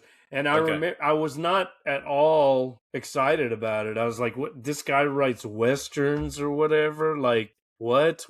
Why are we reading this?" And then you met the judge. And then. Well, yeah, and it's just like, oh my goodness, this is stunning. Like, and so then from there, it was like I read everything I could, Suttree, then went back and read Outer Dark. We still haven't read the Border. I know that's the gap trilogy, in mine, interestingly, right?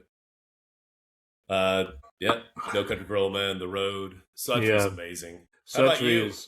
Piddly, what about you with either of these two guys? Limited, somewhat limited. I think the only book I read by Roth is Portnoy's Complaint in my teenage years. Again, coming back to that theme of masturbation, which I brought up with regards to Sherman Alexia. One of those liberating books in a sense. That's important for a young man to read. Liver. Yeah. The liver that was going to be used by his Jewish mother to prepare a kosher meal. Anyway. Speaking of that, I'm in the Sympathizer, I just read a scene where he's describing like some type of seafood that Yes. he this right? Yes, they fuck. Yeah, and that is a That was direct. pretty- That's direct homage to that scene in Portnoy's complaint. Okay. Yes, yeah, Nice. which the Um, author has go acknowledged. on. I mean, it's obvious. It's great. Yeah.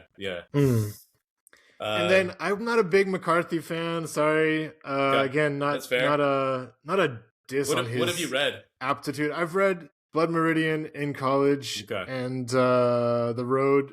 Road was definitely disappointing. I felt like it was like corny That's fair. and like Well, but Blood Meridian I appreciated. Definitely like you could sense that you're reading something like profound and yeah, with incredible depth. It's just the tone for me was a bit hardcore. yeah. Like it was, Yeah. it was a bit dark, and I didn't it's really. dark. It's fucking dark. Yeah. So just an aesthetic, not an aesthetic preference, but All right. obviously I think like I know who I'm quality voting work. for. I think it's finally settling in. But who wants to cast the first? I vote? think you might like Suttree, Pidley. Okay, that's Maybe. which by who? I mean, McCarthy. I'd like to read more Roth for sure as well. Okay, Oh, well, then read The Dying Animal next. I'm gonna vote Roth just because I'm guessing. Even if you said everything else is not at all similar to Portnoy's complaint, but I still feel like the person who wrote Portnoy's complaint, I might have a All right. fair better enough. rapport with. How about you, Mark? I think I'm going to have to flip a coin. I really don't know which way to go here. I'm very That's how I felt conflicted. about Kafka and Wild. I'm very I'll cast the conflicted decider. here. I'll cast the decider. All right, so neck and neck, but ultimately Okay, this might just- all right. So he picked Roth. I'll pick McCarthy. You decide. all right. This is maybe just going with the sentimental tug, but I'm going to revisit definitely some of his other works again. I'll go Roth. Philip Roth. Edges Okay. him out. Interesting. You know Pidley better than I. Do you think he would like The Passenger? The Passenger. I don't think so. I think he's All right. much more. Of course, if we're talking about like comedic writers, of course there are comedic scenes in McCarthy, maybe especially in Suttree, but he's more tragic than comic, right? So I know you mentioned the Dying Animals recommendation, but I'll pitch this for you, Pidley. I would recommend because it's short, you can read it it's like under 200 pages. The Ghost Rider, right? The first of the Okay. Nathan Zuckerman books, and the take on, among other things. Well, you'll see. I would recommend the Ghost Rider, right? It says parts of the novel are reprise of the Diary of Anne Frank. Yes. Interesting. There's a riff on the old Anne Frank story. You'll see. It's just, but the voice from the beginning, it's just very inviting and page turning. Okay. It's a buildings Nice. roman, right? And it's Nice. I do like a buildings roman. It's a nice little buildings roman. So anyway, All right, Samuel That's- Beckett versus. Go on. Sorry, Mark. that was a fascinating matchup. Like, yeah. I'm very surprised that they faced each other so early, but okay, clarification. Lady Fortune brought it our way. So The Rota All right, Beckett Fortunae. versus versus the COETZ. Kutsia. Kutsia. Jam Kutsia. Thank you. South And I African know this Nobel because I worked with a South African dude here, and I asked him, I Kutsia. said, hey man, how do you pronounce your name? And he told me, I'm like, oh I think yeah. you told me long ago it's Kutsia because I was saying Quetsi, and you're like, no, it's Yeah. Kutsia. Yeah, because I worked with a guy here, South African dude, Yeah. a Boer, and I was like, how do you actually pronounce your name? And I said, there's a famous writer that has your name too. He had no idea.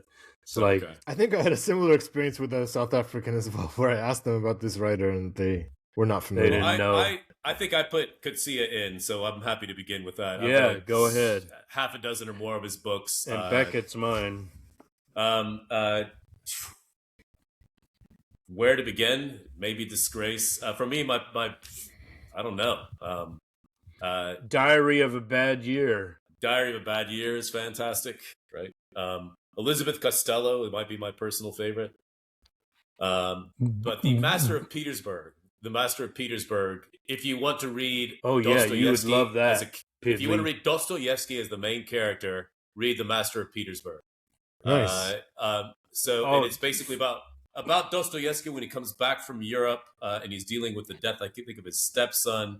And it basically, he gets He's back. It's a portrayal of the artist who is in this struggling period. And it's also about the genesis of his book, Demons, because some of the people he meets, right, become inspiration for the characters. Some of the nihilistic characters he then brings to life in Demons. You understand? Hidley lives in St. Petersburg. So he's there right now. That's the one you should start with if you're going to read, right? The Absolutely. And then tell us. I'd reread that too. That's probably my personal favorite, right? And I read that in was it in grad school, like in like 1997, 98. Yeah, something and like you that. recommended it to me, and yeah, there again, and I started with that. And do you remember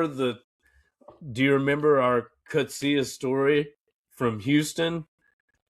What was that? No, I don't think so. There was some authors. They had like a series of authors' lectures or events, and you said, "Yeah, man, Kutsia is coming." I think we had both read the Master of St. Petersburg at that time, or maybe not, but you had, and you're like, "Oh, right. Kutsia, he's gonna be talking at wherever it was in Houston. Let's go, man, let's go." And we get there. We didn't go, did we? We did go. We went. What happened? We went there, and it's like, tonight's speakers are, and it was like some poet and then some other nobody. Oh, and you're like, and you looked at me. I looked at you. You looked at me, and it's like, oh fuck, we got the date wrong. So we didn't. We didn't see Kutsia, but the poet was actually pretty interesting. It's like, who was the poet? It was a New York poet, right? Yeah, I can't remember his name. Good American poet. It's called "You Don't Know What Work Is." What work is? That was the name of the poem he read. Okay. Let me look to see if I can find that. Okay, I remember that now. So we was pretty fucked up the date. Somehow. I was pretty pissed off that Philip Levine. That was it. So we saw him instead of Kutsia. I was pretty pissed off at first, and I think I embarrassed you. Probably mine, right? I think so. I'm like, what the fuck, man? You didn't get the date right. But then, because the first lecture or read or whatever was terrible, I don't even remember who it was. Yeah. But then Philip Levine and for came us on. At that point, I remember for us to get out was challenging because we had a wife and like baby at home. So it wasn't easy for us to coordinate that, I think. That's right. I fuck it up. Okay. But I probably blocked that out.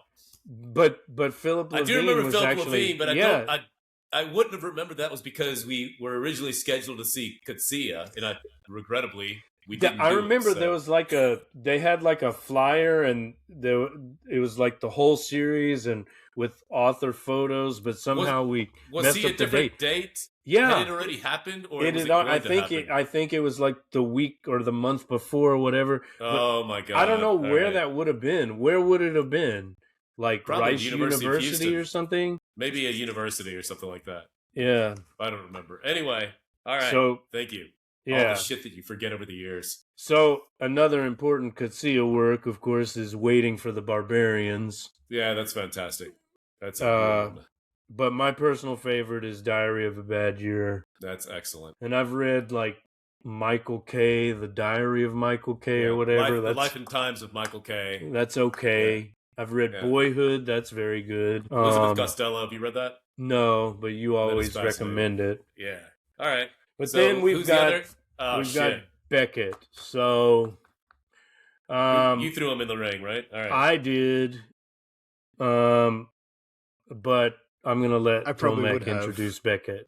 Yeah. No. So you would do a better job, bro. I just would say that Waiting for Godot is just possibly like the best play I've ever seen live, like on repeated occasions, in terms of the type of play that I've left just rethinking life and and my place in it, and so true goosebump play. I haven't seen that live. I would love to, but I have seen Endgame years and years ago live, and that was extraordinary. I've read Endgame, haven't seen it live. I think I might like that play a little better, but I don't know. Amazing experience. I mean, absolutely unique. And I read Malloy, the first in his trilogy, and I still need to get to the last two pieces, which I know, Maduro, that you think are just They're in your canon. Well, I mean, it started for me with when I was an undergrad in Houston. I saw a production of Waiting for Godot, and I thought it was amazing. I think that's before I even read him. I just went to the play and saw it because I had heard about it, of course, and it was the best way to be exposed. I think it was incredible. And then I went to the library and got, I read the actual play, and then I read some of the short fiction. And then, at one point, the Irish National Theater had like TV productions of all the Beckett plays. I watched all of them on YouTube, and then I think I read most of them too. But for me, the trilogy of novels, the Unnameable, Malloy and Malone dies, and the Unnameable, I Can't Go On, I'll Go On. To me, that's like his masterpiece, or that's my favorite work of his. But then there's also this collection of short fiction, Fizzles. I read that recently. I love all of that. He's not as important to me as Joyce, but he's up there, He's all right. He's part of the unholy trinity of Irish authors: Joyce, Beckett, and Flann O'Brien. All right. But how do we vote? I mean, this is very difficult. Pidley is going Beckett, I'm sure. Yes. Well, I'll go, just to make it fun, I'll go Coetzee. So, yeah, I was afraid this would happen. So now I have to decide. Let's go Beckett. This is another coin flip, but let's go Beckett. Oh, is it that close for you? Interestingly. It is. Okay. Absolutely. Right. Diary of a Bad Year is one of my favorite books of all time. And Waiting for the Barbarians was just stunning. I agree. Coetzee is a very important writer. No doubt. He has razor sharp economical prose, and you can there's echoes of Kafka there, right? All of his novels are typically just under 300 pages, some even shorter. So he, kind of like that. He's an economical writer, right? He doesn't have a 600-page book. He doesn't write those long tomes and so on. He was very influenced by Robert Musil too, the Austrian author of Man Without Qualities. Man Without Qualities. I have not read that. Have you read that? Yeah, the first volume at least. I've got it on shelf here. It was all right, somewhat disappointing, interesting. Okay. Boyhood's good. That's worth reading. I think Coetzee is influenced by Tolstoy's Boyhood narratives. But anyway, that's a really another tough matchup, but we'll give it to Beckett. All right. Okay, so last our final matchup sounds like, we've got Rebecca Solnit versus Faulkner. I'll go ahead and talk about Solnit. I don't know if either of you've read her, but she is way more than a feminist writer, as she sometimes is called. Right? So I'll just say, in terms of creative nonfiction, this woman is incredible. First of all, I'll mention Wanderlust. Right? It's basically a history of walking. Right? And so she looks at the peripatetic philosophers of ancient Greece, the poets of the Romantic Age, the preambulations of the Surrealists, the mountaineers of the 20th century, and it's an extended meditation on walking and thinking and culture, arguing for the space, as it says here, in which a walk and having public space is ever more needed in automobile-dependent, accelerated world. But I think I may have come across her recently, by the way, in some of my research for here's another one. Walking. It's just called Walking. No, it's called Wanderlust. Oh, Wanderlust. Check out the descriptions. I'll recommend two more. Right, River of Shadows. Right, this is a story of Edward Muybridge, who in the 19th century, right, was the first one to capture basically moving pictures in high-speed motion photography. And she uses his story and the story of the 19th century and industrialism to also talk about railroads, telegraphy, photography, all the things that accelerated sort of the modern world and so on. absolutely fascinating. And last but not least, just to give you a flavor, right? The Far Away Nearby, right? Which is basically about the way in which the stories that we're told by our parents, the myths we read, the stories our culture tells us, right? The way that they infuse our understanding of the world, right? So, in short, all of her I'm going to read way more of her. Like her nonfiction, she is an original thinker, and it never feels though she's done amazing research. There's always a human voice behind it, right? And I say all this saying that I absolutely love her, but with Faulkner, I'm probably going to say I'm going to have to go with Faulkner, right? So this is just a recommendation for you guys. And if you're going to start with one of these, I would maybe start with Wanderlust. So there's all my right. pitch for Rebecca Solnit, who I will continue to read. That Wanderlust sounds fantastic. I'll order it's amazing. that. I'll order amazing. that as soon as we log off here, perhaps. But Tomek, what is your experience? Or sorry, Pidley, what is your experience with either of these? Did you ever explain your name? By the way, I know what it is, but we'll save that for later. So unless you want to, talk about it.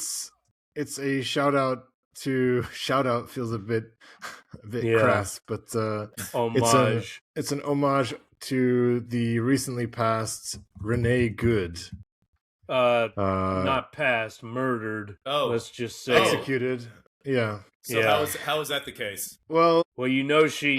Yeah, go ahead. You tell the story. We heard that she's a poet, and she actually won a pretty prestigious award in 2020, I believe. And I read it this morning, and I was very impressed with the poem. Sometimes you feel like you might give like added value or like a heightened meaning just because she died, but I actually thought it was like a fantastic poem, and it made me feel even more depressed that this person who clearly was not inciting any type of violence towards her. No, and clearly. In fact, her final words were, "What, dude? I'm not mad at you." That was her final statement. That. So I will share the poem. I see that you sent. No, I see that you sent. Yes, one of you sent it earlier. It's called "Unlearning to Dissect Fetal Pigs," and it's a very good poem, kind of about her relationship to religion versus rationalism and how she deals with that tension in her life, and some of the language is fantastic. How does Piddly Soul arise from this?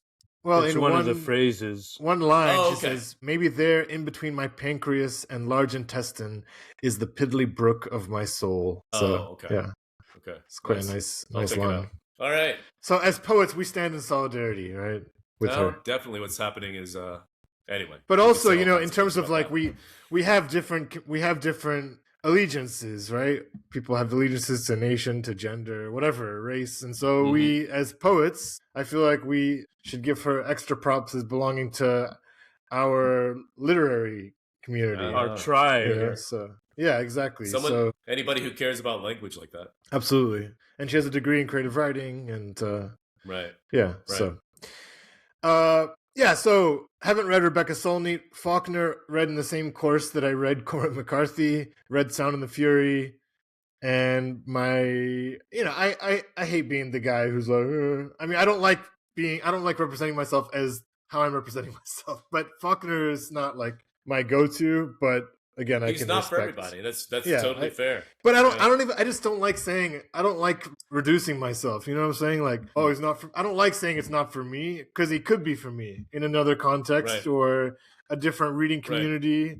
I like to think that I can read a range of work. So for sure. I would just say it's not necessarily like my preference, but is that all you read? The Sound and the Fury? I believe so. Yes. Okay. Yeah.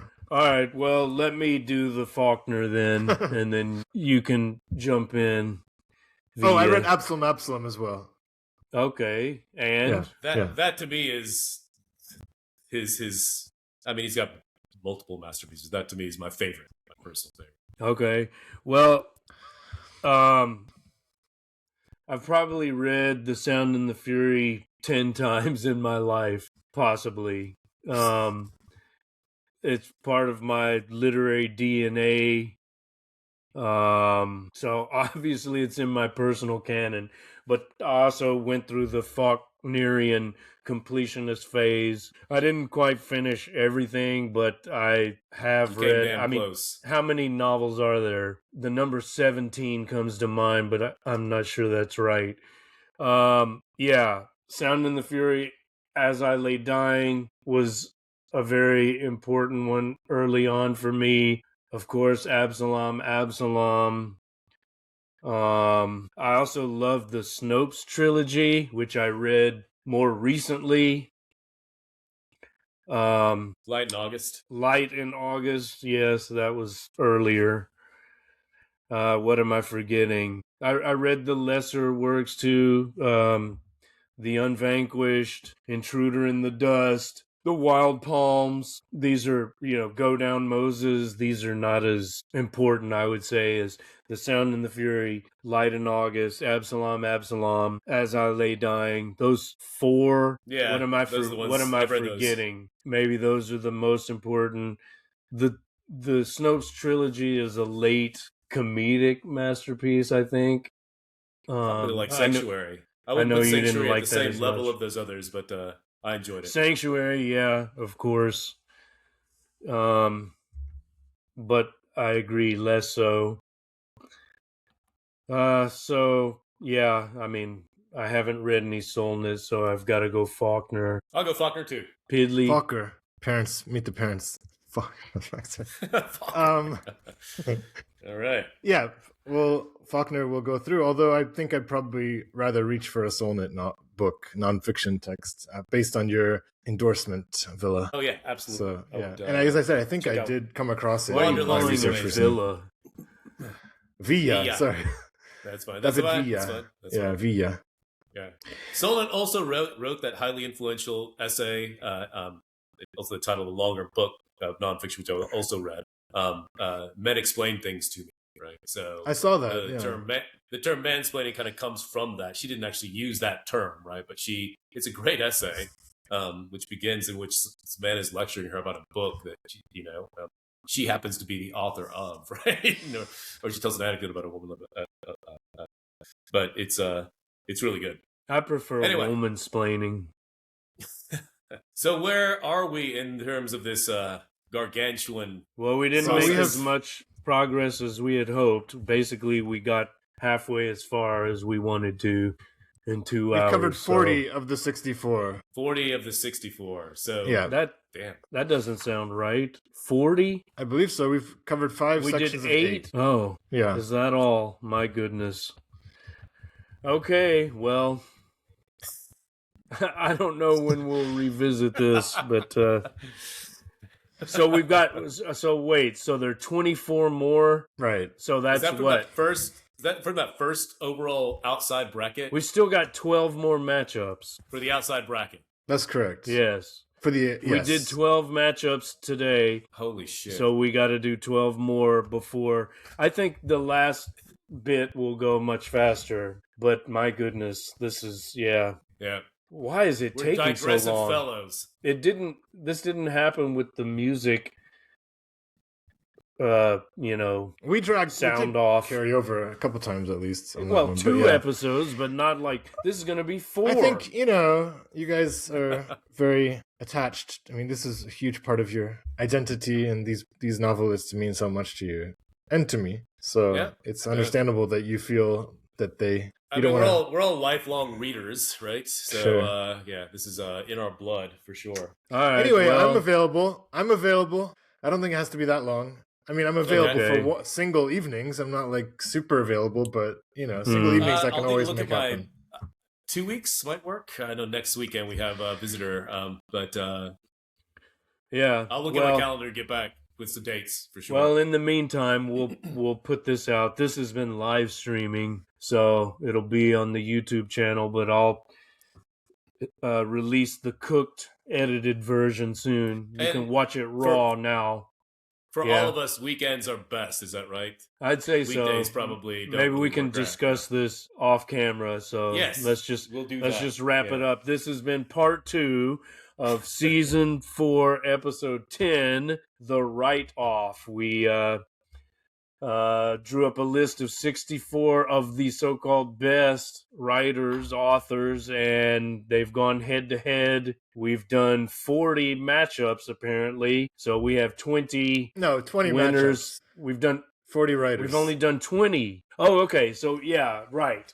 So 40 of the 64 have gone head-to-heads. We've narrowed it down to 20 among those 40, and then there's still 24 more that need to go head-to-head. So we'll do that next time, and then we'll have 12. So then we'll have 20. We'll narrow it down to 32, and then down to 16, 8, 4, 2, and then Billy Shakes or someone. Yeah, then we'll have a nice anticlimactic finish. So, just out of curiosity, can we maybe what are the ones upcoming that are the ones that are set for the next round that are? We got to spin the wheel, I guess, right? That's true. Never mind. We haven't even finished this out of breath. Okay. Maybe we should spin in advance to save time. Like, I think the wheel spinning is a big waste of time, and we're not really listening to it. You know, we're not listening to the drrrr, so it's my favorite part.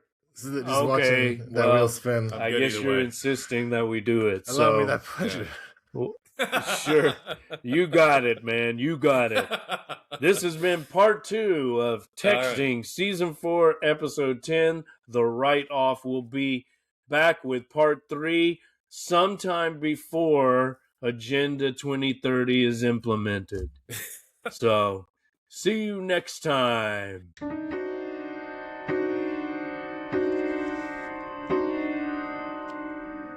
Texting.